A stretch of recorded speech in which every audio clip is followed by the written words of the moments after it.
বর্তমান এই যুগে আমার নবীর নাম শুধুমাত্র মুসলমানরা নয়, আরে বেটা জাতি ধর্ম নির্বিশেষে হিন্দু বলো, খ্রিস্টান বলো, বৌদ্ধ বলো, যত ধর্ম অবলম্বীরা আছে প্রত্যেকটা ধর্ম অবলম্বীদেরকে গিয়ে জিজ্ঞেস করো, আরে ভাই আমার নবীকে কোন ধর্ম অবলম্বীরা গালি দেয় না? ধর্ম অবলম্বীদেরকে গিয়ে জিজ্ঞেস করো আমার নবীর নাম ওরা মুখ দিয়ে উচ্চারণ করবার এক সপ্তাহ আগে পরিকল্পনা করে পরের সপ্তাহ আমার নবীর নাম শ্রদ্ধা এবং ভালোবাসার সাথে উচ্চারণ করে।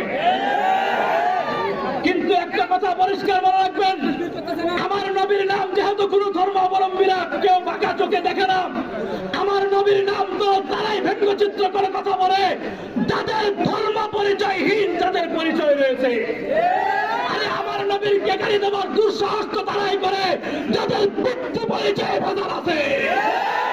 আমার নবীকে গালি দেওয়ার দুঃসাহস তো তারাই করে যাদের একাধিক বাবার বীর্যে তারা জন্মগ্রহণ করেছে।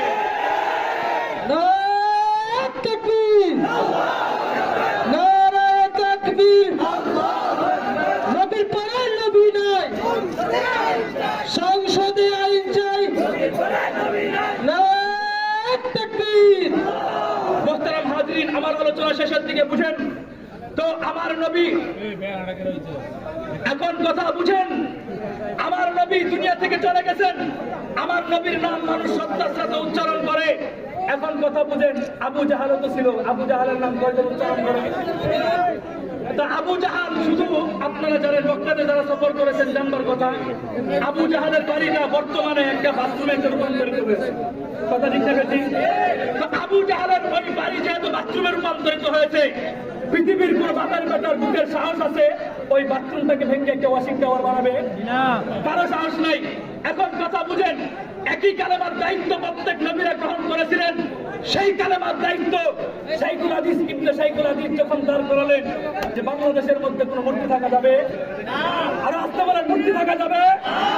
শাইখুল হাদিস ইবনে শাইখুল হাদিস একটা মূর্তি ভাঙতে চেয়েছিলেন, কিন্তু আল্লাহ শাইখুল হাদিসের এই মেহনতের মাধ্যমে কিছু আলেম জেলে থাকলেও হাজারো অপেক্ষার মাধ্যমে, শত পরীক্ষার মাধ্যমে শুধু এক মূর্তি ভাঙার স্লোগান দেওয়ার কারণে গোটা বাংলাদেশের মধ্যে শাইখুল হাদিসের মেহনতে সমস্ত মূর্তিগুলোকে ভেঙে বঙ্গোপসাগরে বাঁচিয়ে দেওয়া হয়েছে।